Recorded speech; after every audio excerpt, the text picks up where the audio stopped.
go to First Avenue.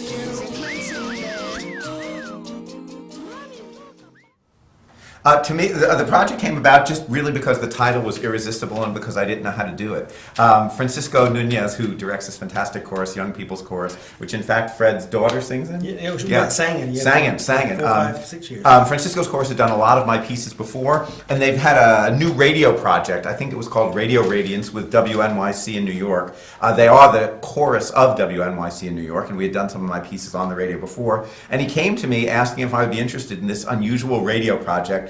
To write a piece for a children's chorus, radio, and Foley artist. And of course, at the moment, I didn't want to look stupid, but I had no idea what a Foley artist was. So I had no idea, but I thought, hey, this is great. I want to do a piece for something I have no idea what it was. And I wanted to go through the meeting as long as I could without actually asking what a Foley artist was, in the hopes that he would tell me. But finally, he never did. So I said, what's a Foley artist? And he told me about sound effects, and he said they had this amazing guy from Prairie Home Companion, Fred, and would I like to do it? And I really had not a clue what it meant to write a piece for Foley artist, radio, and children's chorus, but I love his chorus, and I like the idea of taking on something that I didn't have the slightest idea what to do. So I said, let's have a meeting.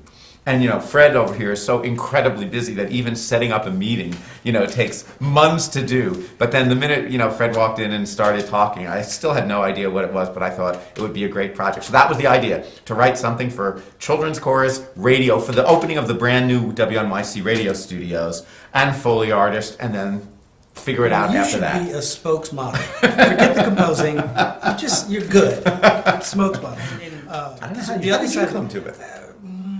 I'm really not sure. Because you were in the conversation from the very first time they mentioned it. I think they wanted something with sound. Yeah. I think the original idea was to have a choir where I'd be making sounds and stuff like that, which I do. But right. More interesting was getting a choir to do that. And I think that's where we started noodling ideas, and we thought about seasons. Yeah, right. Seasons was a possibility. Seasons, doing something very theoretical, but then it just stayed sort of theoretical. Do sounds, maybe going through Central Park, and you could hear, and the choir. That could be interesting. But then we thought, I guess I was on a bus ride, and I said, let's do a bus ride. There's just all this in conversations, and then you go through musical styles, people playing on the street. It's just interesting, just thick with sounds and rhythms, all these rhythms. And with a composer, that all that stuff, if you could compose and we could sort of make it seamless between sound effects and music, that would be interesting.